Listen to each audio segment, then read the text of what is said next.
السلام عليكم. لو انت بتشتكي ان الحرق عندك بقى ضعيف وان النظام اللي انت كنت بتمشي عليه قبل كده وكنت اول ما تبدأ عليه تلاقي نفسك بتخس 2 او 3 او 4 كيلو على طول في اول اسبوع، وان دلوقتي بقيت بتمشي على نفس النظام ومش جايب معاك نتيجة كويسة، فلازم تعرف ان رد فعل الجسم بيتغير مع الوقت، وان الحاجات اللي انت كنت بتعملها قبل كده وبتجيب نتيجة دلوقتي ما بقتش تجيب نتيجة.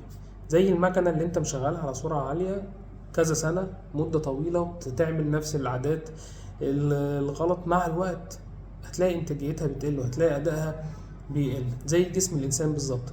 تبدا يحصل حساسيه الانسولين، تبدا تقل، يبدا يبقى فيه مقاومه انسولين، يبدا يبقى فيه شراهه، يبدا يبقى فيه تخزين دهون وهكذا. عشان كده احنا بنقول رد فعل الجسم بيختلف.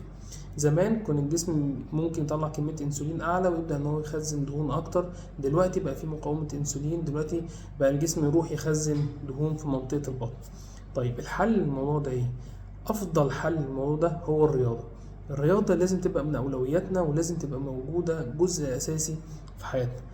هتاخد بالك ان انت قبل كده المجهود الرهيب اللي انت كنت بتعمله عشان تلتزم بكل تفصيله في الدايت وكنت بتركز في انواع الاكل، مع الرياضه لما تبقى جزء اساسي من حياتك هتلاقي نفسك مش محتاج ان انت تركز في كل جرام بتاكله، هتلاقي ان الموضوع بقى اسهل كتير.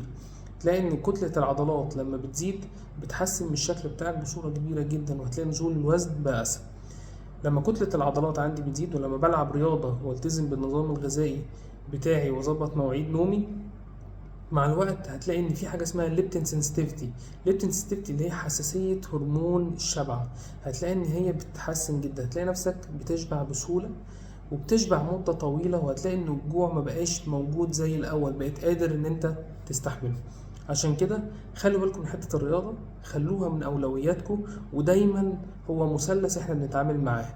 الرياضة جزء اساسي فيه، والنوم ونوعية الاكل بتاعتك. شكرا.